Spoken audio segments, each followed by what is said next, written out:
Breaking news, everybody. You've seen it by now. As of 15 minutes ago, it's over.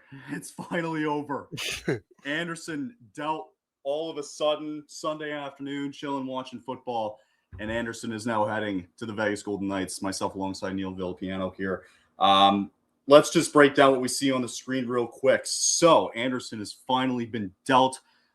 It is to the Vegas Golden Knights. They get 50% retained in return. It is Zach Whitecloud. It is a 2027 first-round pick. They also get a 2027 second-round pick. It does become a first if Vegas wins the Cup this year. It's a first in a future first-round pick, whether it be 2028 or so on. And prospect Abram Weeb. He's a defenseman at UND, at the University of Notre Dame. Notre Dame, I believe, is UND, correct? Yes, University. Yeah, okay. Oh no, that might be North Dakota actually. Oh, sorry, North Dakota. Thank you. ND, just ND is Notre Dame. Yeah, this is Thank University of North Dakota. North Dakota. Thank you. Go too. So real quick before we get our reactions again, 29-year-old has recorded 30 points so far this year in 48 games for the Flames. He's averaging a career high 24 and 14 per contest. It's his fifth straight campaign, averaging at least 22 minutes per game. The Bruins and Leafs apparently were reportedly interested. There is no extension as of right now on the table, which is why there's a lot of picks going this way in the first place. So, Neil, I'll get your reaction first. Oh, okay. I guess I'll go first. Yeah. Should also mention, I want to give some information about Zach Whitecloud. He is under contract until the end of the 27-28 season at only a $2.75 million cap hit. So actually, that's not – I thought it was more than that for some reason. He is 29 years of age. So should just mention that. First and foremost, I have to be honest with you, Kyle. After the last game that the Flames had against the New York Islanders, you could tell. It was over. We knew that. Andersson knew he was getting dealt. I think that the deal was in place yesterday. I think that was pretty much what was going on. And I think he knew that it wasn't a matter of, it was just only a matter of time. So it happens today. I'm disappointed because did it really have to be Vegas? Like, did we really, They don't care. Listen, this is exactly what we've seen other teams do around North America here, right? Look at the LA Rams. They did whatever it took, and they didn't care about the picks, right? Yeah. And like my grudge here is the fact that you're trading to a division rival that he's going to be like, there's still a possibility, even though there's no extension today, doesn't mean they're not going to have time to make one. Oh, you're going to have Bro, you're going to have 8 years where all of a sudden you dealt Hanifin and Andersson there, and this is what you get? They don't care about the draft picks. We've established this for years. Yeah. And we were saying this months ago that they don't care about their draft picks. So, Whitecloud coming back is like, okay, like, all right, he can help on the bottom four, sure. And the first-round picks and second-round picks, however you want to look at it, they don't mean anything to me. Because this is a team that's going to do whatever it takes to continue to contest in the playoffs, whatever it may be. Like, they're not going to all of a sudden fall off. And if they do ever have one bad year, God forbid that happens coming up, well, then you have to kind of luck out on it almost. Sure. Because these guys won't sit at the bottom forever. This is what Vegas does. Vegas doesn't have time for a rebuild where they are. Yeah. So, and I guess what I was doing some quick reading on was this Abram Weeb kid, who I guess is pretty underrated. I guess. Maybe. I don't know. The reports that went out. Well, so the reports that went out yesterday, I thought were bullshit in the first place because they're not coming from reliable sources about it being Boston and him not wanting to extend. That I believe was true. That threw me off so much because I'm like, Boston, really? And I was like, and if that was true, I would have been much more okay with trading with Boston. Sure. Yeah. So, and what was on the table, I guess, was a first Poitras and Lohrei, I believe. Yeah, Mason Lohrei, which I would have been so excited to get. But Mason they're helping Lohrei. them out here, and it's also. I agree. Yes. Retain. Vegas isn't done yet. Yeah. So to talk a little bit about Adam Weeb, Is that right? Adam Weeb? Or, Yeah. Abram Weeb, Weeb. excuse me. 2022 seventh round pick from Vegas. This past year, currently this year, with the University of North Dakota, 24 games, 3 goals, 11 points. 11 assists, 14 points. He's the alternate captain for them.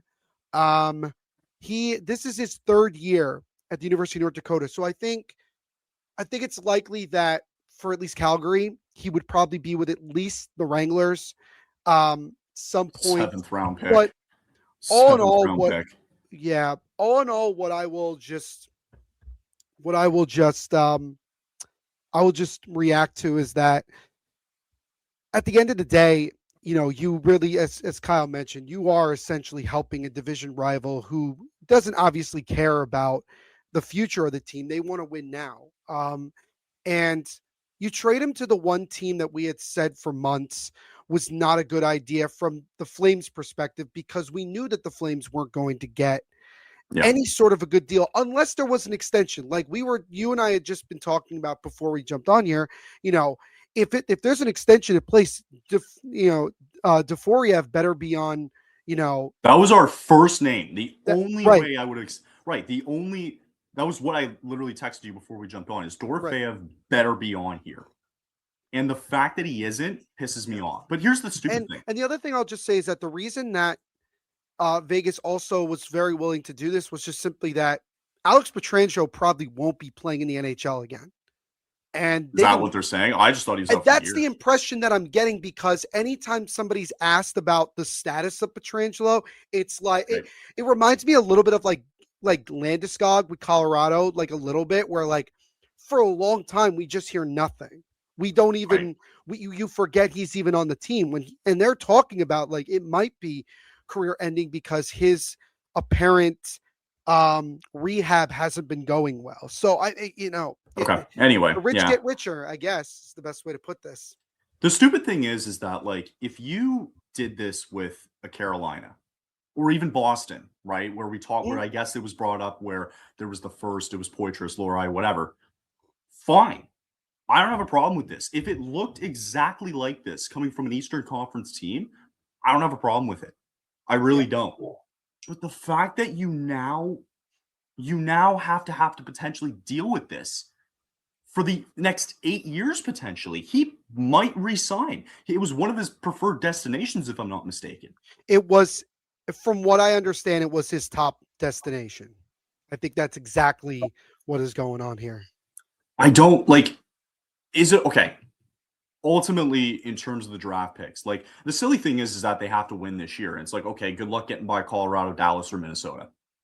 Probably not. I'm not envisioning that happening. But can they? That's the thing. Can they get through their own division here in the playoffs? Sure. But it just bothers me because, like, this is basically like this is the second time where, again, Vegas relished from the Hanifin trade. Miramanov is nowhere to be seen. For sure. And the draft pick that you had is whoever. Don't even know who he is at this point. Yep. So I think we're going to find out in time what these picks are going to evidently be. And I'm not really shitting on Whitecloud here. I think he's a good complementary bottom 2 piece, however you want to look at it, like 5'6" defenseman. He's a right shot guy. I mean, I would assume he probably fills in that third pairing slot. That's just my guess. So I don't necessarily, I'm not shitting on Whitecloud here. I'm just shitting on the fact that Vegas goes, okay, we'll take 50% retention, even though he's already at 4.5 million, like he needed a retention in the first place. And the biggest thing is just you're helping these guys again. Yep. Again. Send him out east. Listen, if you send him out east and he signs in the offseason with Vegas, totally different story because it's his decision. But it's out of Calgary's control. Yeah. It's out of our control. Fair enough. He might, and listen. It's all speculative because we don't know if he's going to sign an extension. It's all of our hands. We don't know. We don't know, right? It's a possibility that he does. Oh, wouldn't shock me. Yeah. Wouldn't shock me if he does. I think there's at least this like 85% chance that it happens. It's 100% up there. Yeah. But that's the thing. That's the biggest difference is that if you send him to an Eastern team and you get a first round pick and a pro, like, didn't they want a first round pick and a prospect anyway? Yeah. Yeah. Right. And Yeah. okay, so for White Cloud, he has how many years left on his contract? He Like has 2? 2 years. Yeah, he has the rest of this year. He's under contract for 26, 27, and then he's under contract for 27, 28. I will just say this really quickly, Kyle. I mean, granted, the Flames, it was never going to be about a cap space situation. Like, I'm fine with him at 2.5 million playing on the bottom four. It's not Um, even about that. I'm It's calling it not right even now. about I'm that. gonna call it. I'm gonna call it right now. If he plays tomorrow against New Jersey, he's scoring. Yeah. Just because it would be hilarious. I'm calling it right now. I'm just gonna say Like, that. I'm not convinced White Cloud resigns in 2 Yeah. years. We actually have I'm not comments really today, Kyle, convinced. by the way. We actually have people in the stream commenting today. If you can believe that. It's just I don't Yeah, get it.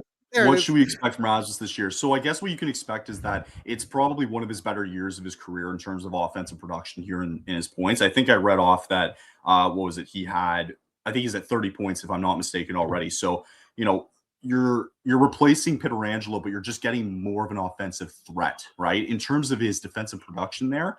Um, yeah, I don't think it's been great because when we watched him here in Calgary, he was usually paired up with Kevin Ball most of the time, Right. and you kind of let Ball play that defensive style where Anderson can kind of be free and go do whatever. So he's having a great year in terms of offensive production, and that's the kind of Right. stuff that you're going to end up getting here. Yep. Dodgers of hockey, God, Vegas is stacked, Well, I mean, that's and they always accurate. will be, and they always will be. They don't Yeah. care about. They will never care about their draft picks. Nope. They don't care. They Nope. do not care about their draft picks. They don't have time to wait because they need to satisfy the market now and always. Always. And a guy who plays lots of minutes, PK, can play power play, blocks lots of shots. He is a good locker room guy. And like yeah, I was sad to see him go, but he deserves the right to have a say not only in free agency, but also going to go chase something. Because we had, I think, 2 years, if I'm not mistaken, where there was competitive playoff hockey. Right. And he's kind of gone through that. And I don't really blame him. And I don't blame him if he signs an extension here. No, I mean, it's Vegas. And at the end of the day, these guys are going to go and they're going to get their money and they're going to get the opportunity to play in the Sin City. I mean, there's a lot of pluses to this. I look at this deal very similarly to when New Jersey traded for Timo Meier back in 23, where it just feels like that the Flames chose quantity over quality in a deal. It felt like that they were happy to get a bunch of different assets and kind of go from there. One thing that I am kind of curious about, Kyle, is that with Zach Whitecloud now approaching his 30s, I wonder if the Flames see him as a guy that like will be on this team, or will they move him again to a different team to try to get even more assets? Like I don't know if that's I don't know if he's exactly the kind of guy that the Flames would necessarily want in terms of trying to continue to rebuild, because we've mentioned about the young guys that we have in the farm system that in the next year or two need an opportunity to play. They need to play, and I mean, it's been nice seeing with in the NCAA, Ethan Whitenbach, who we just picked in the draft this year, has been sensational. So the only good news, and to refresh here, we have their pick this year. We're going to have their pick next year, and we're going to have their second round pick as well too. So yes, there's a silver lining, but you better hit on those picks. You better. Right? And I think like maybe it was an overreaction, but like, yes, there's always the possibility that Vegas can stumble one year, right? Injuries have been a problem, but right. And you know what's funny is too, like when you look at where they are in the standings and their record, it kind of shocks me because they're pretty much a 500 team, and if you look at it, right? Like you look at it in the sense that they're 24, 11, and 12. Yeah. And right. their goaltending has been suspect. I'm surprised. I mean, granted, there's still a lot of hockey to be played here. But you're in a division here, I think Neil was cut out here, where okay, it's gonna come down to Vegas and Edmonton again. Yeah, in pretty much. the second round, more than likely here. More than likely. I don't like helping out your division rival here. I just don't. I think it's pretty pathetic, to be honest. Again. Yeah. So I mean, look, if they had gotten, Deforiev and also these picks, I think I would be more accepting of it and be like, sure. okay, like we Now, get, you know, yeah. but the thing is that I just wonder what other offers were out there. We're never going to know, but I just would like to know what else was on the table. I believe that Boston offer. I believe it. You I believe believe it it was a was first. legit. I believe it was a first. Matthew Poitras and Lohrei. I think I believe that. Yeah. Now, do you wonder now this is something I'm thinking about also.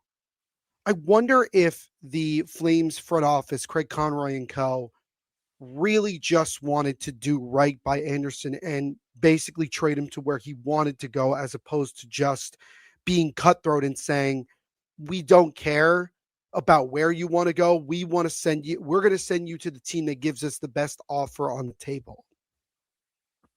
I guess maybe. Because that's the only way, Kyle, I honestly think that this deal happened. So the only, and I think to look on the bright side a little bit, okay, you wonder what this could have been like last year, right? Where if you moved him last year, what does it look like?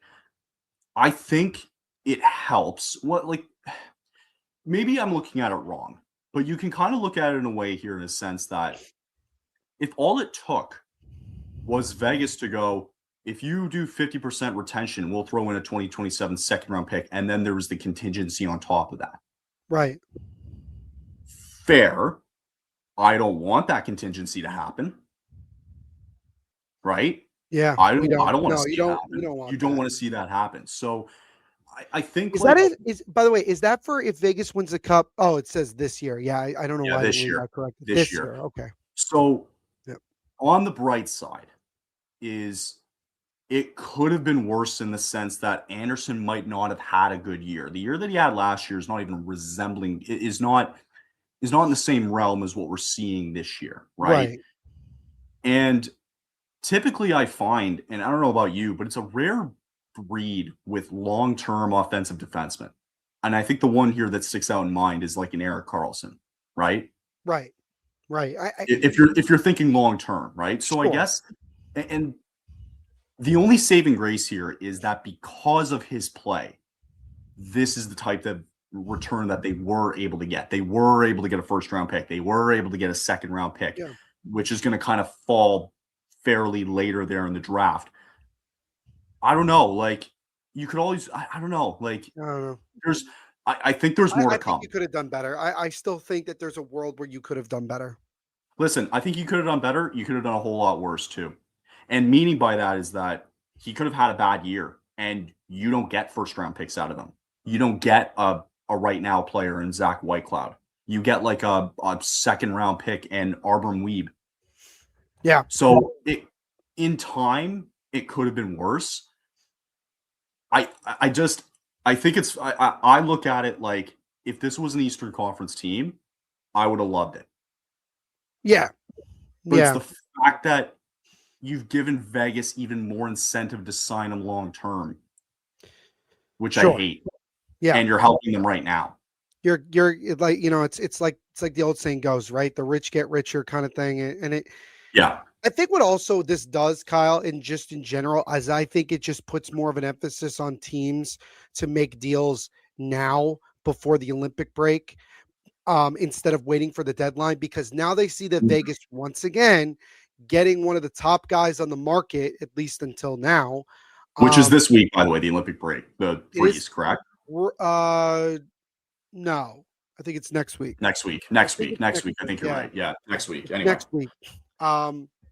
So it's really going to be interesting to see what teams pivot to something else. There are other names that come out, not just in terms of defensemen, but like forwards, goaltending to a little bit. Like the one thing that I fear more than anything from just looking at Vegas is that if they go out and decide they want to improve their goaltending, right, because of injuries to Aiden Hill and the inconsistency to an And they extent. will 100%. They're not done. They are not Don't even be close to surprised if being done. Jordan Binnington is a Vegas Golden Knight in a couple weeks. Or whatever it might be. Maybe they shock the world again, like how they grabbed Hurdle and all that crap, right? Maybe So they get Jordan Kyrou because they can who buy knows?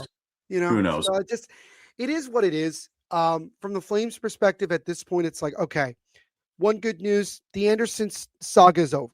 We don't got to worry about it. We don't got to talk about him. Let's talk about it anymore. Thank We God. don't A have to, headache. right? A And now we can headache look forward now. and say, okay, so we get a first, which is good. I think we needed to get a first regardless. You know what this tells me, though? You know what this tells me? Go ahead. You got to trade Kadri.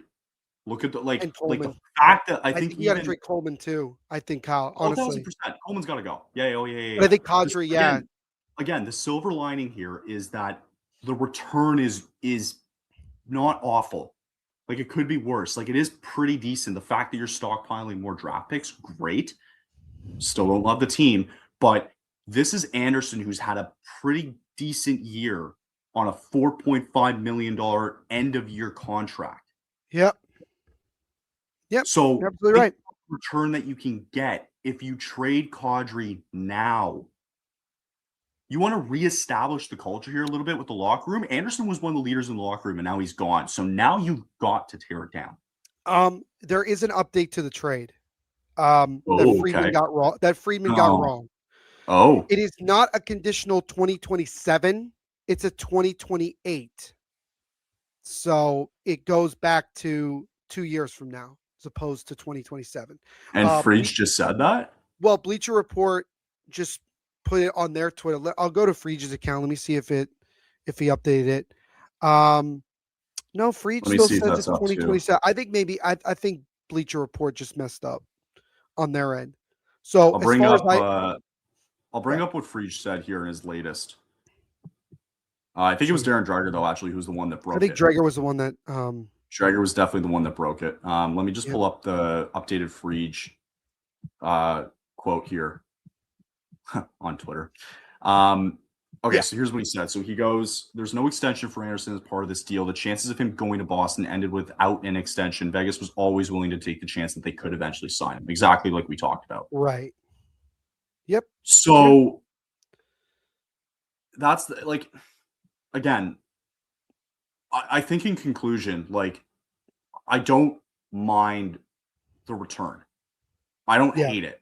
What Dreger, we hate is the fact that you go ahead. Yeah. Dreger updated it. Sorry. He said Anderson to Vegas in exchange for Zach Whitecloud, first in 2027, top 10 protected, second in 2028. That becomes a first if Vegas wins the cup this season.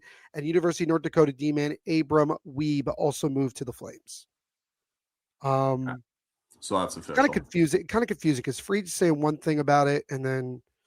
Yeah, I think Dreger broke it though. So here's Dreger with the funny meme. I love how there are people on both sides of it. Yeah, I literally just saw that video myself.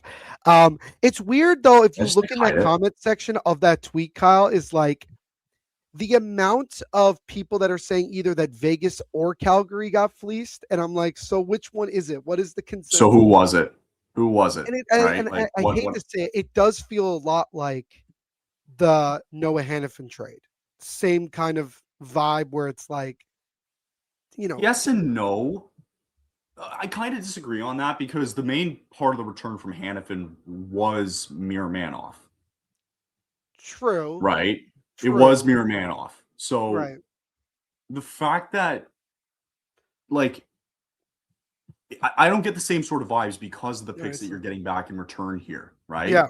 Yep. So why is the problem helping out division rival? By the time the Flames are competitive, he will be old. That's why we traded him. Yeah, but the thing about it that you have to understand, Taryn Boot, is just the fact that Vegas has never believed in said rebuild. They've always believed in constantly going out and getting the best players available to go win the cup.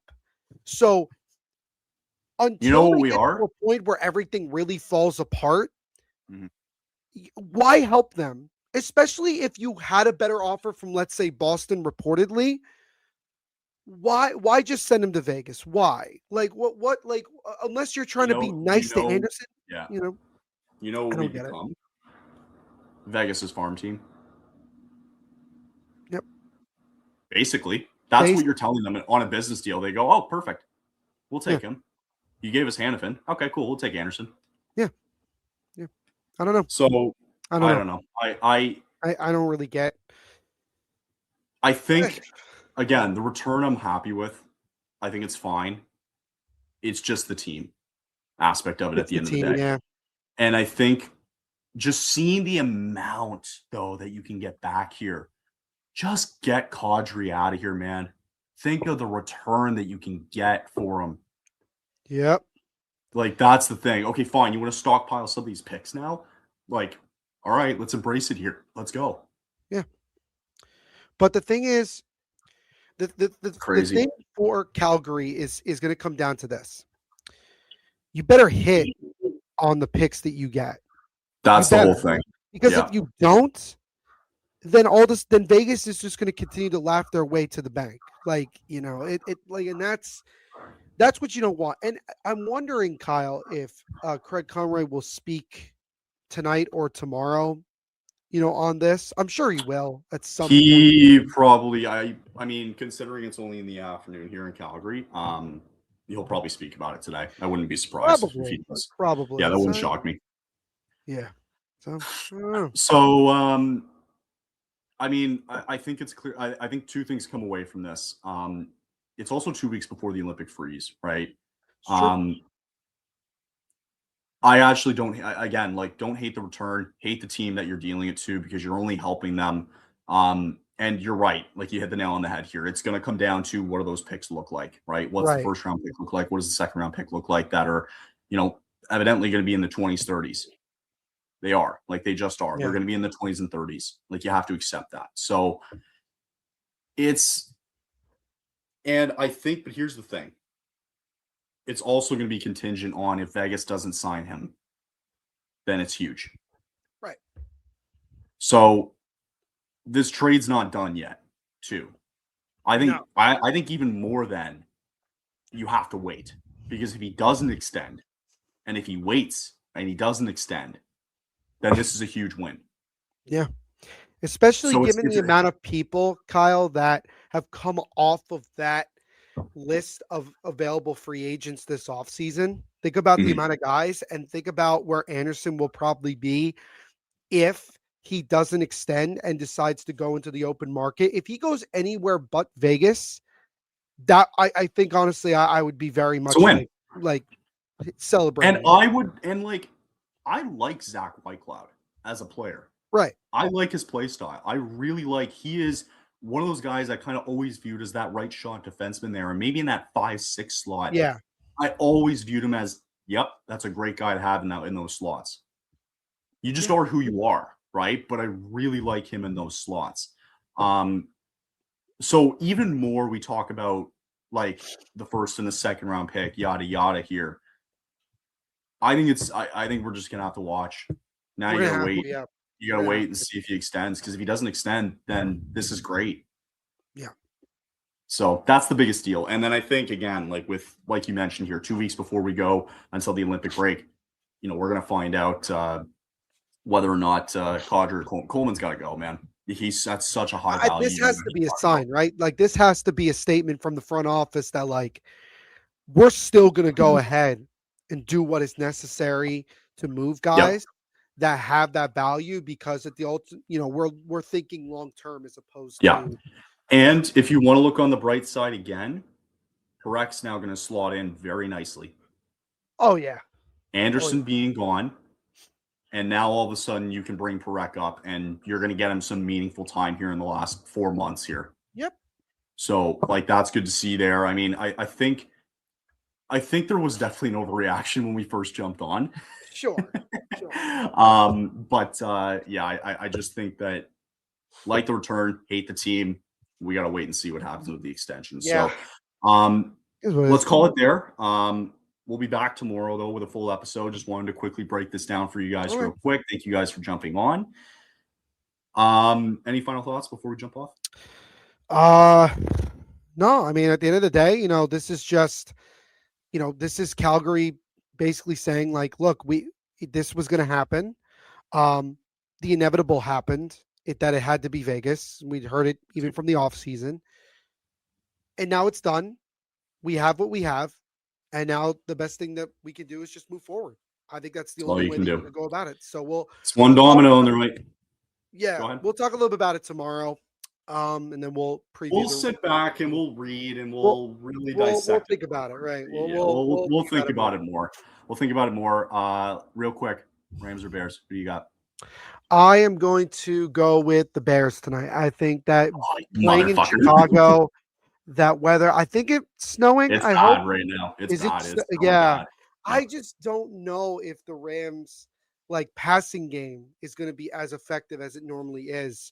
But I'll tell you this, Kyle.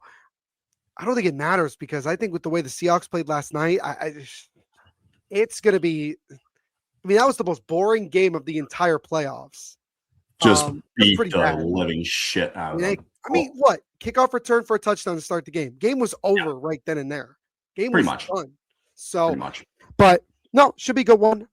Still a little bit disappointed with the way the Bills went out last night, but what are you going to do? And we'll talk about it tomorrow. Yeah, we'll talk about it tomorrow. We'll talk about that tomorrow. Yeah. Okay. All right. Well, enjoy the game tonight. I'm sure going to be watching it because I want to know. So maybe there's another trade on the way, Kyle. It's only 6:30. It's only 6:30. Only 6:30. Let's see what happens. You bet. More to come tomorrow. We'll get a full show in tomorrow with much more news and details. And I'm sure we'll hear from Craig Conroy and the rest of the company. So there you go, guys. Rasmus Andersson now traded to the Vegas Golden Knights. White Cloud and picks returned. And this is the first of many dominoes to fall. Have a good night. We'll see you all tomorrow. If you like the show, please take a moment to rate, review, and subscribe. It really does help the show to grow. Thank you for listening.